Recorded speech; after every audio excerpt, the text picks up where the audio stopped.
particularmente interessante ou que é de conhecimento de todos, mas embora não seja um tema extenso, acho que é um tema interessante e é um tema bastante atual e que com certeza há de ser do vosso interesse. Falar aqui um pouco, ou fazer aqui um apanhado do que vamos conversar.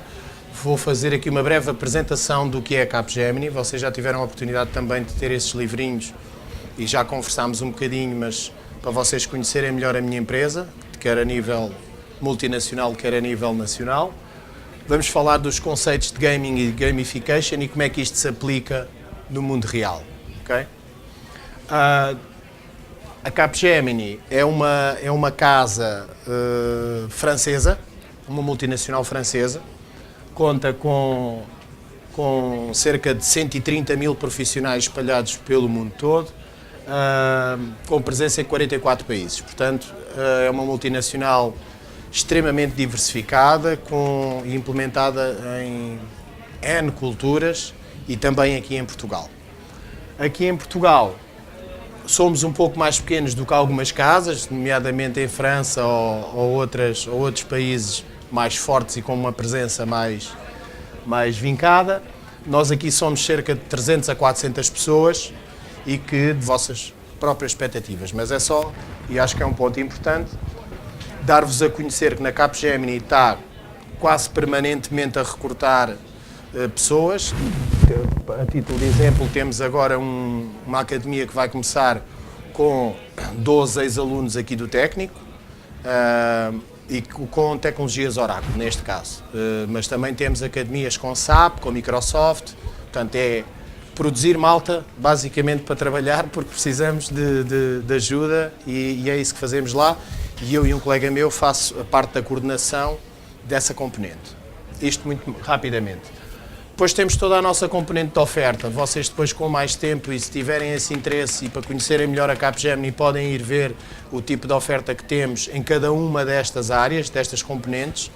Estavam-me a falar há pouco em Data Management, temos componentes de ofertas em Data Management e, obviamente, no mercado contamos com um conjunto alargado de parceiros, trabalhamos com os principais providers de software e de hardware e é com grande colaboração com eles que desenvolvemos o nosso negócio. Okay? Depois temos vários estudos, portanto, como eu dizia, sendo uma multinacional, temos estudos em várias áreas, desenvolvemos vários livros, o ritmo social com que as coisas estão a acontecer, os Facebooks, os jogos online, etc., têm despertado nos últimos anos muito interesse e muita dedicação aos jogos propriamente ditos. Isto serve de alicerce a um tema que é este que me traz hoje aqui, que é o gamification. Nós, Capgemini, não vendemos jogos, não somos uma casa de jogos, eu não vou vender jogos, nem vos vou vender jogos. A ideia que eu vos quero transmitir, ou a informação que eu vos trago aqui, é que os jogos podem ser muito interessantes se forem transpostos para um ambiente corporativo. Ou seja, as empresas hoje trabalham com ferramentas de software, de tecnologias, e eu sou da opinião, e muitos dos meus colegas, que se conseguirmos capturar os interesses mais importantes do jogo e levá-los para as empresas, vamos ter ganhos com isso. E nós vamos tentar ver porquê. Uma das questões importantes é, neste momento as pessoas jogam. Há milhões de pessoas a jogar. Há milhões de pessoas que percebem um conceito de eu sou nível Gold, eu sou nível Prata. Nós não podemos ficar. Nós, digo Capgemini, digo as consultoras mundiais, digo as empresas mundiais, não podem ficar indiferentes a isto. Isto é um poder brutal. Muita gente joga, muita gente troca informação e, portanto, se aquilo de alguma forma é cativante, há de ter temas ali que se podem aproveitar depois para o mundo real e para o mundo colaborativo e empresarial.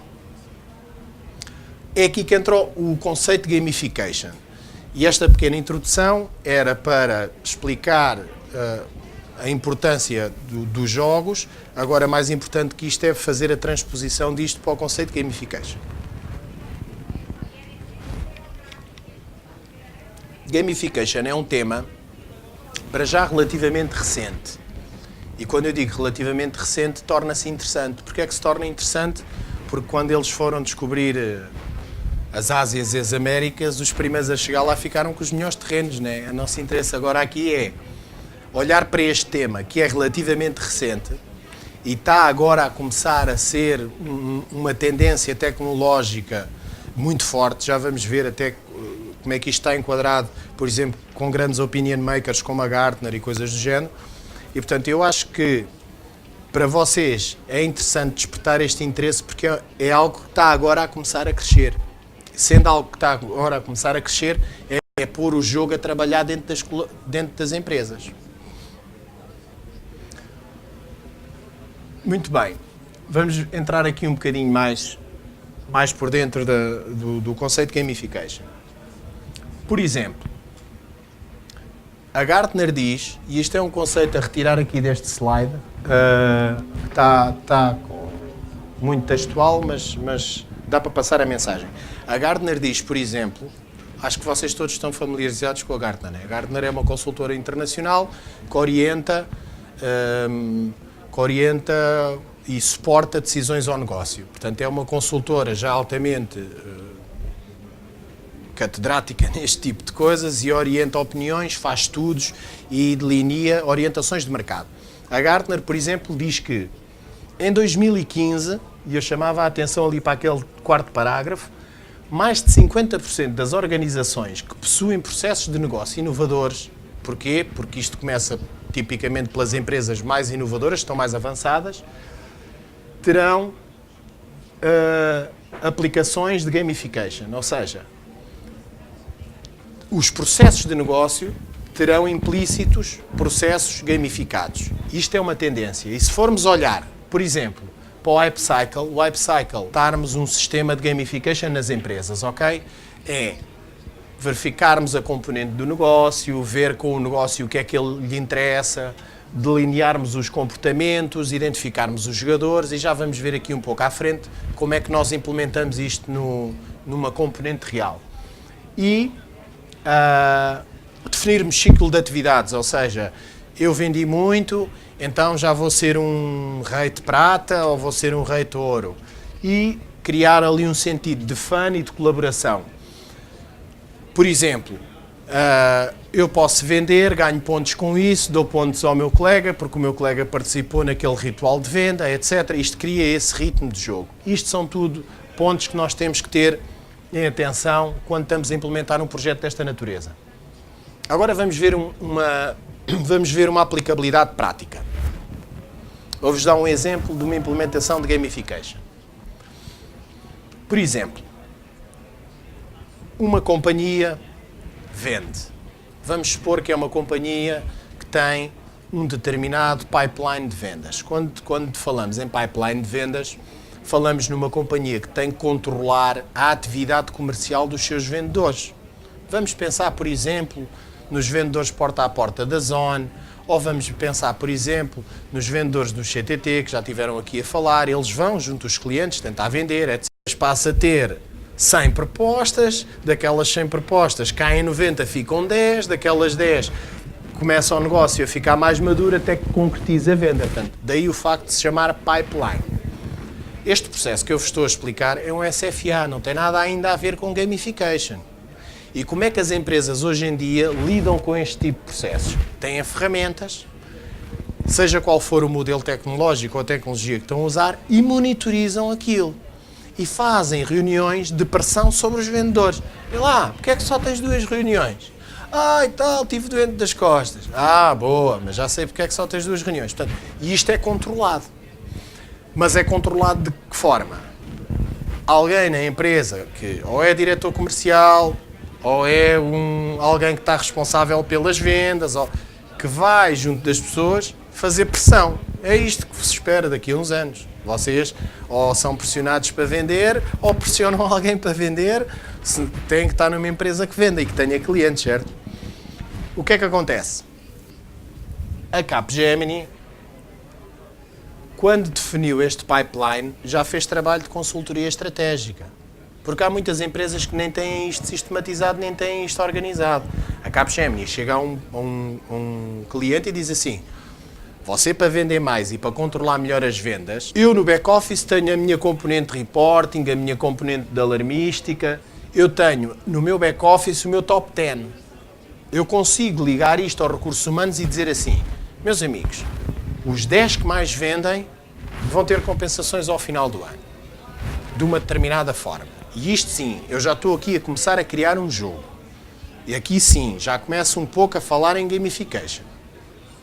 Depois, temos ali a componente que em back-office eu defino as ponderações, que é dizer assim, voltamos à parte onde eu estou, numa empresa onde vende. Essa empresa, vamos supor que é a Capgemini e vende programas e vende projetos de consultoria. Eu posso dizer assim, um vendedor da Capgemini que venda até 50 capas, 50 mil euros, fica com um badge que eu vou dizer que aquele senhor é lata. Se vender de 50 a 100, é prata. Se vender de 100 a 200 mil euros, é ouro. Se vender mais de 200 mil euros, por exemplo, estou a dar intervalos, podiam ser outros quaisquer, tem outro tipo de medalha, por assim dizer. Eu sou conotado com esse tipo de medalhas dentro da companhia. Eu, quando vou ver as minhas vendas, o meu volume de vendas, concretizar, porque cria-se uma competência, digamos que saudável. Eu tenho esse componente de jogo associado ao meu processo de negócio dentro da empresa. Tenho os pontos. Como é que eu consegui pontos? Onde é que eu os consegui? Em reuniões e oportunidades concretizadas. A parte do back-office permite a quem gera a empresa penalizar ou salientar determinados comportamentos dentro da minha linha de vendas. Vamos expor o seguinte caso. Tenho 3 vendedores. Há um fulano que marca 1000 reuniões e tem 0 vendas. Há outro que tem 200 reuniões e 10 vendas. E há outro que não tem reuniões, não tem nada e só tem vendas. Pronto, a partir desse que só tem vendas é sempre bom mesmo sem reuniões, não é? Mas eu consigo penalizar ou despenalizar consoante os pontos que atribuo na minha nave. Eu posso dizer assim, pá, pessoal, estamos a trabalhar pouco, vamos lá começar a concretizar mais oportunidades, que é dentro daquele pipeline quando eu concretizo a oportunidade. Então eu vou dizer assim, tenho muita oportunidade que está a cair, vou dar mais ponto às oportunidades concretizadas. Se calhar aquele senhor que registra 100 para concretizar 2, vai se focar mais em concretizar, registar só 50 para concretizar 10. E consegue dar mais informação à componente de administração. Isto é uma ideia dos tops. Os tops, nós já vimos às vezes em soluções mais sociais, coisas deste género. Um top, um ranking, como é que eu ganhei os pontos, ganhei os pontos através de reuniões ou de concretizações de vendas, que volume de vendas é que eu fiz e como é que isso se materializou em pontos. Portanto, isto são tudo os pontos, as partes interessantes. Depois há outro tipo de... Obrigado. Depois há outro tipo de incentivos que se podem fazer no jogo. Reparem uma coisa, e isto é importante vocês reterem. Tudo isto que está aqui é pensado. Não há ferramentas para fazer isto. O conceito de gamification é interessante, por exemplo, na componente de consultoria estratégica. É extremamente interessante, porque tem que ser alinhado com a companhia o interesse que ela tem no jogo. E como é que eu vou compor o jogo? Isto é tudo pensado com a companhia. Por outro lado, na parte de data management, isto é um data management collector valente. Pontos a toda a hora, reuniões a toda a hora, eu tenho que ter um BI pujante atrás disto. Se estivermos a falar de companhias com 50 vendedores, tudo bem. A ideia é clara dentro das organizações, principalmente aquelas que estão com processos de negócio um pouco mais atrasados. Não sabem. Eu não sei, muitas vezes na minha empresa, no meu caso não, consigo saber porque temos indicadores para tudo e mais um par de botas, consigo saber em que ranking estou a nível de vendas. Mas grande parte das organizações que não está tão avançada a nível de processo e neste tipo de temas, não consegue saber em que lugar estou, nem porque é que tenho que correr mais. Isto ajuda exatamente a isso. Pronto, e isto está comprovado, eu não estou aqui a vender a banha da cobra. O tema gamification, a concorrência com certeza que terá soluções do género, se não tiver vai ter muito em breve. Não sei se a Capgemini é a inovadora número 1 nestas questões, mas garantidamente que a Capgemini aposta muito na inovação e este é um tema inovador. E sendo um tema inovador e que sabemos que é uma trend tecnológica, estamos a apostar forte nesta questão. Mas há muito trabalho para fazer, temos que pensar jogo a jogo. Vou-vos dar alguns exemplos. A Nike lançou uma campanha de gamification. A Nike para os seus clientes. O que é que a Nike fazia? Quem era cliente podia ir lá registar o tempo que fazia a correr. Já com as conclusões? Não querem colocar nada? Não são abanando com a cabeça. Pronto. A nível de conclusão, é factual que os jogos têm um impacto substancial no comportamento das pessoas. Na componente de competitividade, reconhecimento, etc. É verdade também que as novas gerações estão mais familiarizadas com isto. Dizia há pouco, o meu filho tem 6 anos, já joga online. Já joga StarCraft, que é um jogo super complicado e que se eu der um curso de 6 meses intensivo ao meu pai, ele nunca vai conseguir aprender. O meu filho com 6 anos já joga. Portanto, é alguém, é uma vaga de malta, de gerações que vem aí já com o drive de jogos e com o conhecimento dos jogos. Motiva, obviamente, as pessoas a utilizarem as soluções. É uma trend tecnológica, vimos isto na Gartner, sabemos que isto está a evoluir, os processos de negócio ficam mais evoluídos, as empresas têm a ganhar com isto. Já há commitment dos grandes providers mundiais e, portanto, o chavão que eu queria deixar